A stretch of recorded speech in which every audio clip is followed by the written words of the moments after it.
You know, what's interesting is I used to think it was material items, but it's so much more than that now. It's being doing what's right because it's the right thing to do is a large part of it. Like being able to, I feel like I am very rich because I have so many relationships to connect people right now and help people.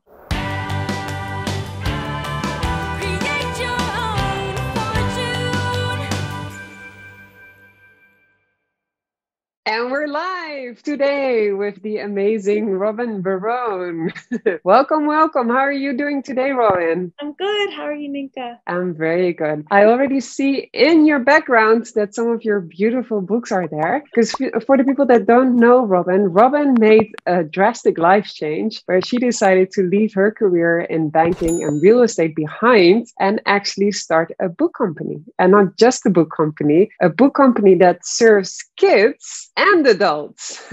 So I really want to understand, Robin, why do you move into a book company that directly has two target audiences? Because everybody says you should niche down, you should have a very specific group, and you're like, not me. That's really interesting. So people think it's different, but it's the same. So my company is about curiosity. It's called Diplomat Books. And curiosity is the basic life skill that kids have. And it's so important to be nurtured. But also when you get to your professional life, often education or experience has just beat it out of you. But it's the foundation of communication, mindset, collaboration, empathy, that ability to build those bridges and not walls. So that's what's really at the heart of my company in both regards. And the adult side, the professional angle actually came from the children's side. So years ago, when I first started, I would go to schools and I would do book readings and I would teach a resiliency class. It was called Trick Clown Go. And it was about how to develop an idea, like any idea. Everybody has different ideas. Each idea is valid, whether you want to be a basketball superstar or a dress designer. And it's all about the steps you take. You know, you set your goal, but you don't know if it's 3 steps or 3,000. And so it was about resiliency, teaching kids how to develop that resiliency skill, that it's okay to stumble, to change course, so long as you pick back up and keep going. And the teachers at these schools, they would say, oh my God, I learned so much from that 45 minutes with the kids. I wish when I was their age, or even as an adult, that I had someone helping me understand this just as a guide. And that was probably the journey to where I am now with curiosity, because the company was about curiosity. So then I started to toy with how could we get people, teach people, encourage curiosity in adults. And so I just started 18 months ago with a newsletter to professionals, specifically HR people. And in the newsletter is 100 words, like a lesson or observation for whether it's respect, trust, remote working, networking, about how to use curiosity in your interactions. And I would share 5 articles that related back to that. And I started to build a following and it grew 20 people a day. And it had like a 50% open rate. I'm doing something right. And then what that led to was I had a keynote speech I gave at conferences initially to support the kids' books, but then it got converted into supporting sales education, primarily for relationship development, but it's evolved into understanding change and innovation, helping people really communicate better. And so it's called Curiosity Conversations. And it's a newsletter. And I love that. Yeah, because it's all about conversations and communication. I'm not trying to change your career, but I'm trying to help you be a little bit more curious to have better outcomes, whether it is in your job, your life, your relationship, your interests. And essentially that's kind of at the heart of it. And in this past year, I've developed coursework and I've been teaching people and talking about the topic. I'm naturally curious, not everybody else is. And so it's helping people to navigate these different paths. And you said, how did I go from one side to the other? Some people think of it as a crazy choice, but for me, there was a process because I would go through like the working world. And when you work for somebody, your job is to do what needs to be done, not what you want to do. I'm paying you. If you're working for me, you need to do what has to get done for the business to survive and to grow. And what work is, it's not fun. It's not supposed to be a hobby. It's earning income so you can have a place to live and food and clothing and vacation and whatever else you want to have in your life. And I would go through the motions. And I remember being hating going to work every day, just because I couldn't understand what the point, what was I achieving? Did I want my life to be about living and working all the time, and I didn't feel really connected to the work? I mean, I could do it. Whatever I do, I'll do well. I just was like, do I want to look back on life and say I made spreadsheets? And it reached the point where, I mean, I was helping a lot of people get very wealthy, but it wasn't helping me get very wealthy. And I realized my time had value, and I wanted to put my time to building my value. And also, I reached the point where not trying was more fearful than staying. Most people And was that something that was building up gradually, or was there like an event that you were like, okay, that's it? It was a whisper. Like Oprah Winfrey talks about these whispers. And I knew very early on, because my dad's a contractor and always worked for himself, that it's always important. And especially when I graduated, Enron and Anderson happened, and I learned and 9/11. So very quickly I learned that you can't always rely on your employer for your income. True. And my grandparents are genocide survivors, so they came to the US with nothing. So you always have to from Armenia, right? You always have to have they were born in Armenia, and they came to the US in 1950, the first genocide. And what that anchored in me is various values, but also being self-sufficient, using your skills, your network to create value, to add income along those lines. And so it was these whispers. So I always knew I was going to leave at some point in building, but I didn't know where, when, and how. Like it was always in the back of my head. Like I would count money in my head going, wow. And like I would almost dumb down my day to being like, well, this adds this to that goal. Because to do what I've been able to do was because I did all that savings. So literally when people took cabs, I took the subway and it put it back in the bank. But for me, it became an only choice. But I didn't know exactly what it was going to be necessarily, like what the medium would be. But I knew it was important for me to have my own business, to create my own revenue, and to have like a place in the world. But it was whispers, and they got louder and they got louder. And then finally it got to be the point where I had set a time frame to leave, and I took care of the back end so that I could leave. The main challenge is. And what do you mean by the back end? Oh, making sure healthcare. Okay. Making sure I'd maxed out savings. Making sure I'd have enough cash for a year. I thought within a year I could generate revenue, but really it's many more years. I think in the US the average is like 5 to 7 to like really be at a certain level, unless you're using crazy venture capital money or you're insane, or I don't know.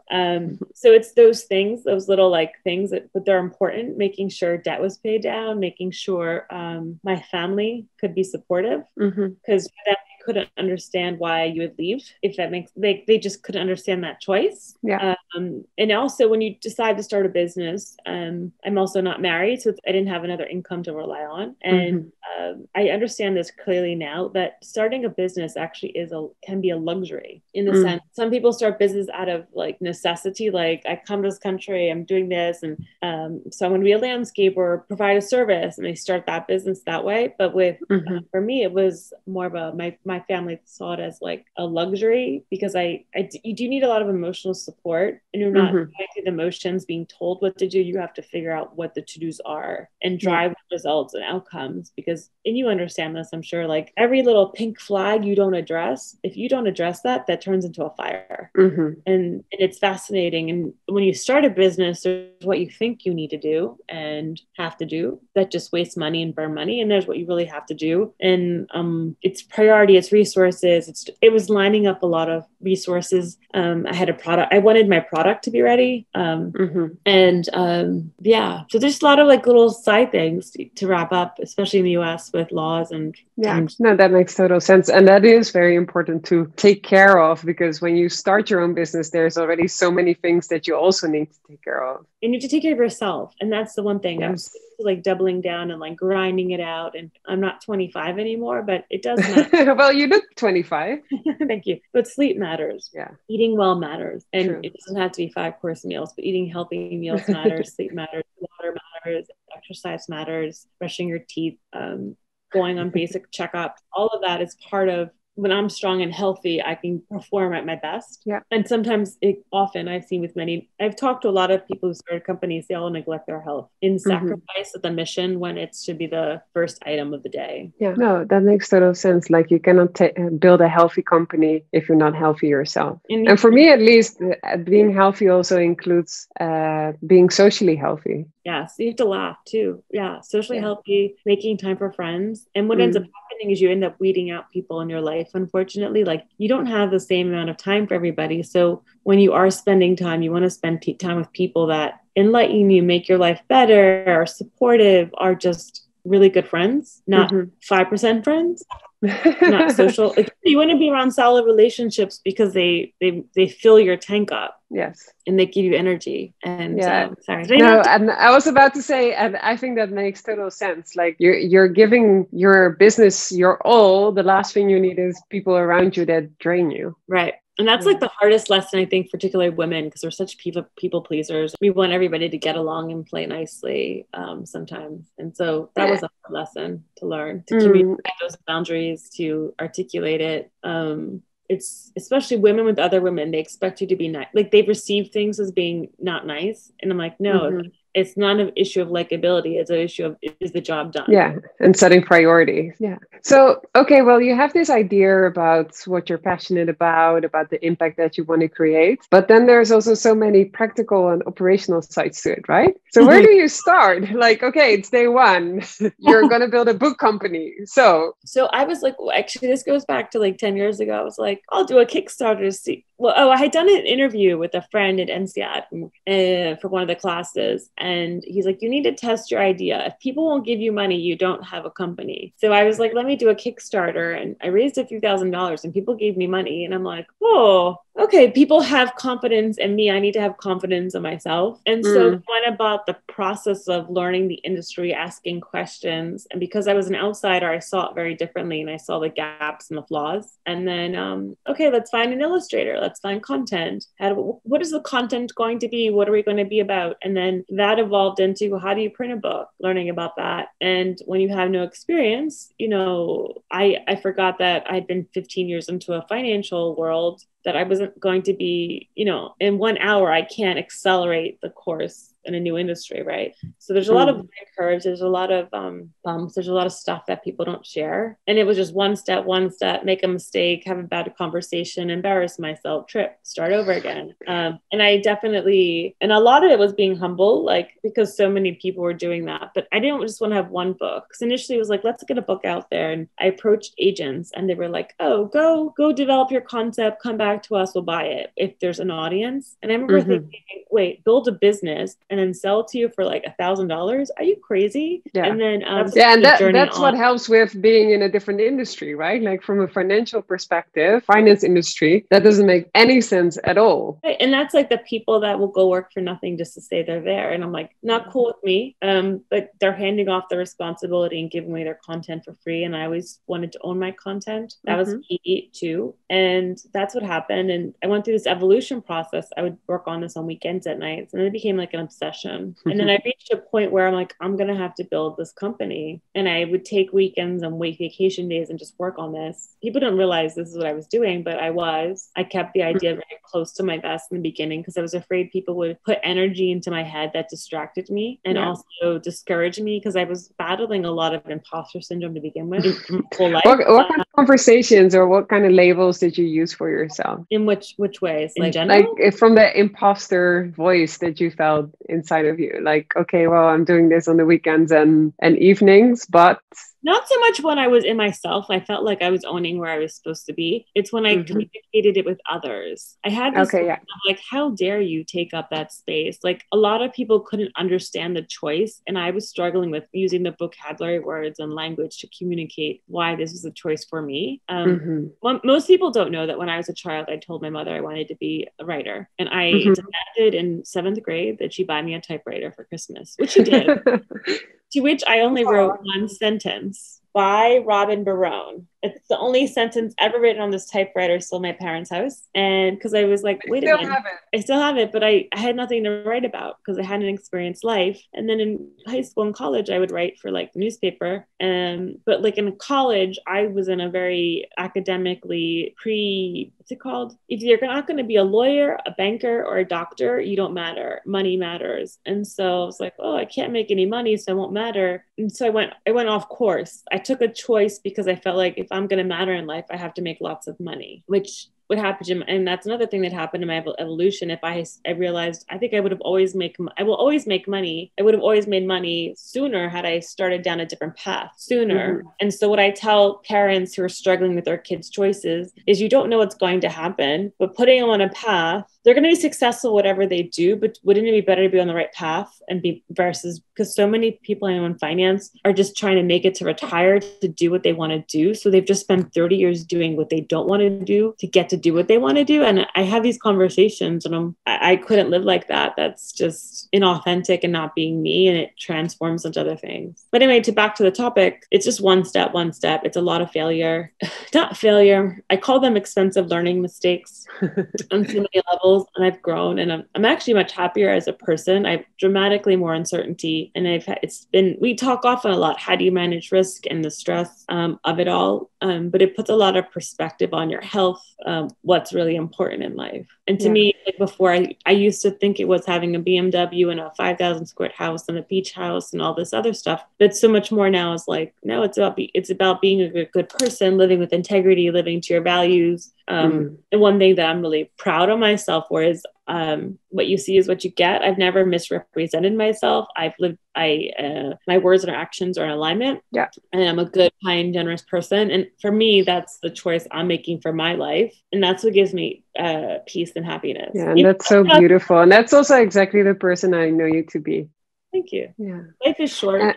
It's just short. It is. And yet you're able to pull it off. And maybe you can show one of your books, because I would love to show them. How does that feel? Like the first physical proof that you realized your dream? Each time we would make a little step and have a milestone, which I now know is inching along, when we'd work on the concept and I'd start to see it come alive, like, because I would have this in my head. So you're going to have an idea in your head and you want to develop it, but also communicating and getting other people, recruiting other people is huge, getting them on board with their idea and managing that and finding people you can trust, people you can work with and all that. That's been the other half of the journey. And one of the other illustrators that works with me, we talk about how we both have, over time, we've grown. And I'm very open about the mistakes I've made in managing the relationships, my regrets, what I've learned. And Could you give an example of one of the mistakes that you learned the most of? Actually, this is very interesting. So, because I came from a deal background where we're under contract in 6 weeks. So we have to do all this work and close in 6 weeks. So I was setting a lot of artificial deadlines I couldn't meet because I didn't know how many steps were, because I didn't have this checklist from before, but also realizing the creative process, the marketing part, because I had to build all these relationships. I was trying to shove a lot of sausage into a casing that I didn't have the resources, and I didn't understand what I was up against. Over time, it eventually happened. So like by January, I'd gotten into all the major retailers, and this was for sales and development. And then what would happen was I couldn't keep up with all the stuff happening. So I was letting different people down. So I was letting my illustrators down because I wasn't getting back with reviews, content. I was mismanaging their time too, because they have other clients. And it wasn't their fault. It was purely I wasn't owning my own mistakes, and I was falling apart because I just thought I could do more than I can. I have had a few breakdowns, like crashing, and things have fallen apart. But usually what happens is they were going to fall apart anyway. And then you rebuild. And so rebuilding. And do you feel from having those crashes, next time you'll recognize them earlier, or your crash less hard? Yeah. The one thing I realized is before I was trying to get everything back into end date. And now it's like the date is going to be set when I'm ready to set that date. So we're going to work and then release when it's ready to go, which is a totally different ball game. And so many different levels and research. The stress is the money factor of it, which I'm still working through all those components, but it's coming. But also the other lesson I learned was a lot of the choices I made when I felt like an imposter in this industry was I was seeking advice because I'm like, I didn't think I had the right to be there. My outsider opinion didn't matter. I didn't have that. And that's so crazy, right? Like, why do we even think that? But also it was because I didn't have those years of experience and relationships built to have conversations. But nobody who started ever had, right? Right. But otherwise, if I had those relationships, I would have been in the groupthink mentality, correct? So, but I made a lot of bad choices because these people in the industry told me I needed to. Every bad choice, particularly on the financial side that I made with my start company, was backed into doing the things happening in the financial industry. Even though the industry is shrinking, there's other things, forces that are counteracting it. And then in hindsight, I was like, no, I should have stuck to my guns. Like, I know it's right for me, and I'm very good at like piecing things together. And that's the biggest lesson, is like trusting my gut, going, it's not ready yet, it's not the right way, and then looking for other solutions. And that's kind of like an evolution. But we're all at different stages of that. Like, some people are lucky, they know this when they're 25, and some don't know it.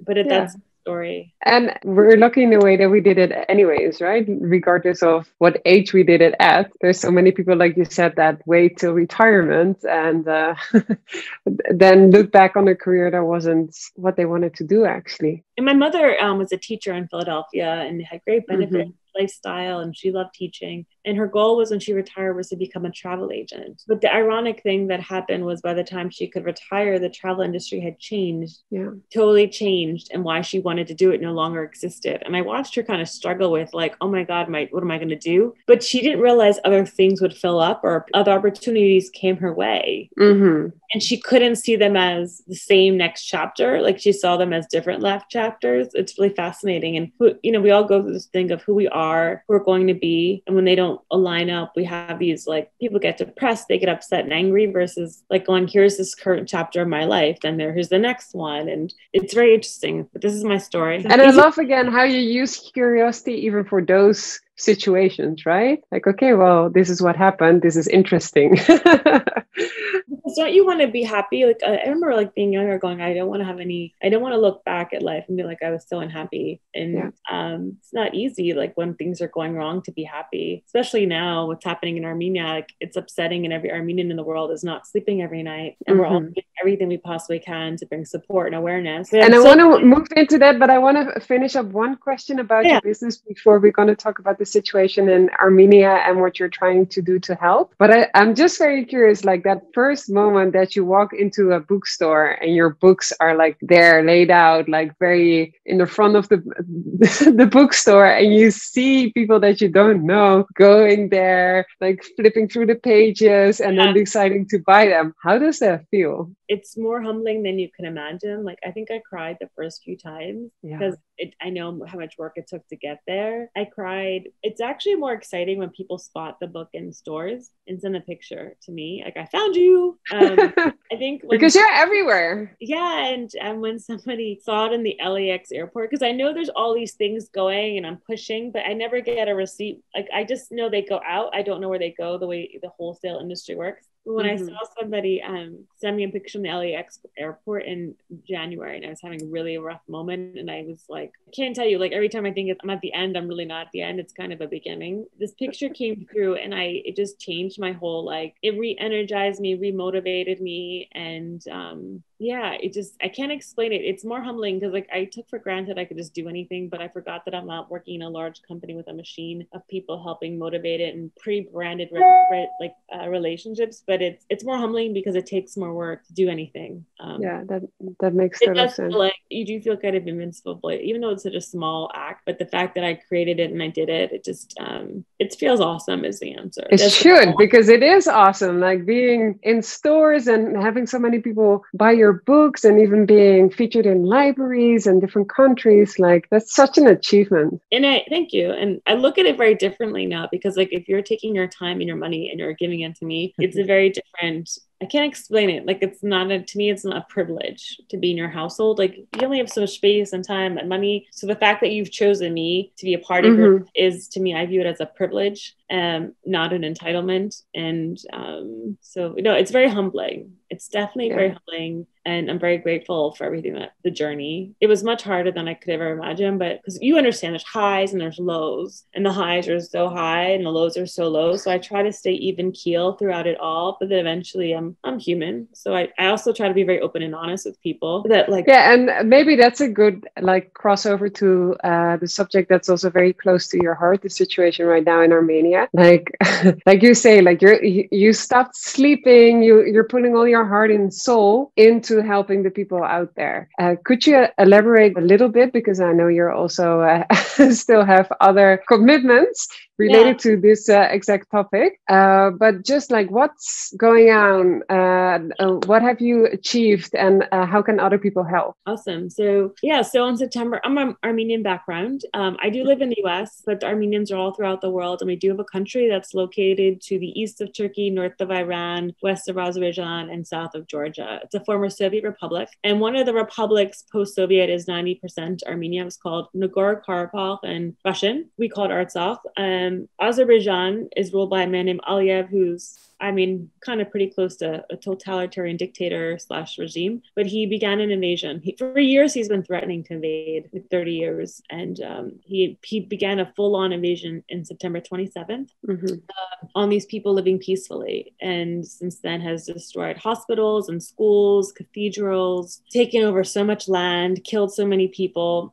Majority of the population, the civilian population, has fled into Armenia. But the war just wasn't just a war. He's been using these Israeli drones that drop these cluster bombs. They use drones. They look for people and they bomb them, which is like crazy warfare. So it's really targeted at creating victims. So they're not attacking the military. They're attacking people in their homes and in the hospitals. And I think they've bombed like 3 hospitals last week alone. Like hospitals with people, and just it's disgusting. And Erdogan, the head of Turkey, has been very open about his support. They've been very open about the fact of NATO resources being used. They've been very open that they've used American military aid money towards the cause. We're on defense and they're on the attack. What they really want is the land, or maybe they want us all dead. And there's so many different ways. But essentially, there are 8 million Armenians in our diaspora around the world, and we are all working frantically. These attacks were long premeditated, from capital raising to buying out of the media, which is why we've had to resort to different ways to getting the cause heard.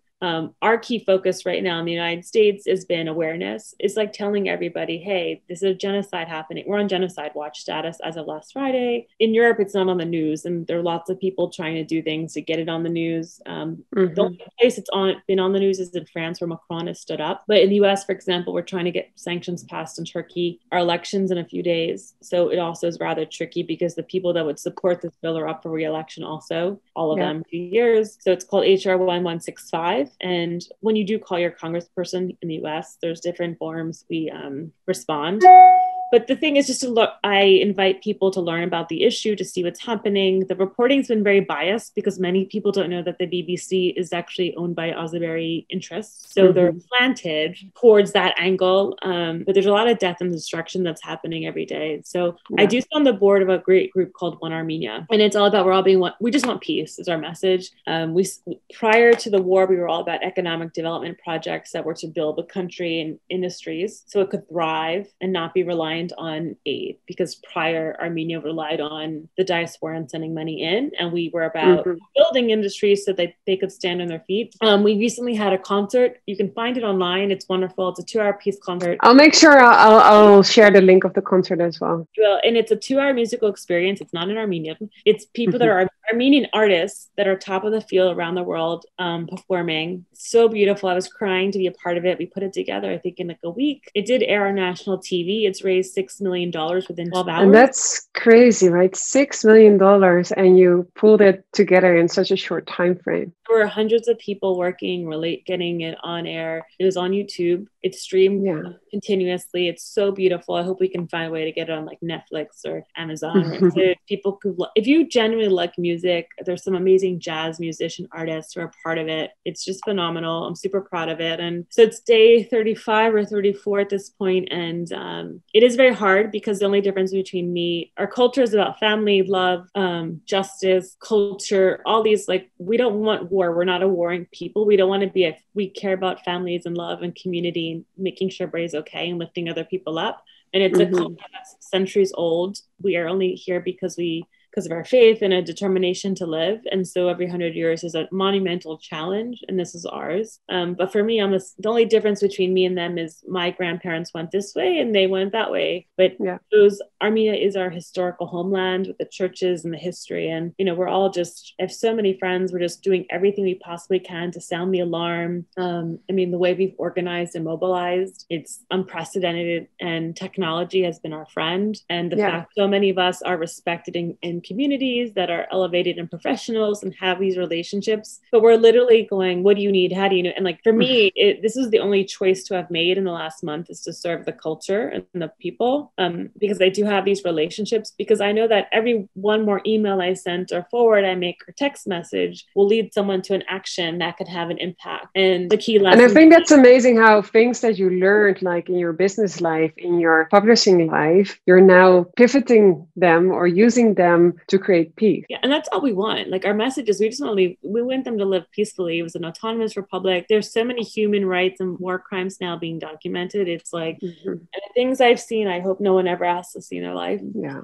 And it's happening fast and in real time, because we all have one of these, and we can, and it's insane, but I'm hopeful. So I say every day, I'm hopeful for peace, to rebuild better, faster. And that's all we can do. And for everybody watching this or listening to this, how can other people help? What can we do? Talking about it, calling your, basically call your local government officials and say what to support sanctions against Turkey, and ask them to speak about the violence, like to make a statement, because Erdogan's acting like a cleric of Muslims, radicalized Muslims, and what's happened in France is calling up his acts of evil. That's that. In the United States, there's a website called ANCA, www.anca.org, and they've automated by where you live your representatives and what to say, what the issues are. So it's all there, super organized. I want to take 1 minute though, for the people that don't know you, to explain how open-minded you are, how you have friends like from all countries in the world or religions of the world, but you just want peace, right? Yeah, no, I've always been like, we all have our differences, and I always try to understand people's backgrounds, because we're all a product of our, everything in the past. And where if you're a traveler like me, that we can find beauty in every place. And I've learned that very early on, that I just wanted to see and experience everything. It's going to be different. Difference not bad. And often fear is, I think fear is a useless emotion. It paralyzes you. It leads to anger. It leads to bad choices. So I try to stay open. Nothing's perfect. And I'm guilty of bad choices and mistakes, but I just always try to find the good. I try to find the good. And often if I can't, it's because I'm hungry or I'm tired or I need to drink water. Yes, that's very important. Well, I know you have a hard stop now. So I want to thank you. I'll be sharing all the information about your beautiful business, about how everybody can contribute to a peaceful situation, because that's any life. Lost is a life too many. It doesn't matter on which side, but especially in these times, we need peace more than anything. And like you say, hopefully the new next normal is even better than everything we knew before, right? Hopefully, we'll see. Yeah. But thank you, Nienke, for your time. It's so great to see you again and talk. And I love doing this. And if you're curious, you can go to actually sign up for my newsletter. It's at curiosityconversations.co. I don't spam. You get one email a month. Per month? 1 month. I only send one email with 100 words per 1 month, every month. So it's useful. It's fun. I try to make it fun because life is too short. And that's it. But thank you for this opportunity and listening to everything I shared. And I hope my journey can be of help to somebody else, because so many people have helped me to get here. And I still know I've got far to go, but I know if I keep going, I'll get there. That's amazing. And thank you so much for everything that you're doing. I have one final question, and that's related to the slogan that I use in my business, that we can all create our own fortune. Yes. So what is your definition of fortune? What's interesting is I used to think it was material items, but it's so much more than that now. It's being doing what's right because it's the right thing to do is a large part of it. Like being able to, I feel like I am very rich because I have so many relationships to connect people right now and help people. Even though I'm not writing the check, I'm making things happen. And that's one part of it. And the other part is my family. I have a very large family, and they're loud, and I love them. But I grew up in a loving household. So I feel very fortunate to have had those lessons in hindsight, that what I experienced was very unique, and not everybody had that. I was educated. Like, I do feel very fortunate. I was educated. I have a great family, if that makes sense. Like, I live in the United We shouldn't take those things for granted. I have so many things. I have health. So for me, it's all of the above. It's not about how big my house is. I have a good life. It doesn't, and I do have a good life. I know great people. I have good people in my life. So for me, that's fortune. Well, thank you so much. And good luck with all the activities to establish peace. And hopefully peace will be established soon. Thank you, Nienke. I love you all. All right. Bye. Bye.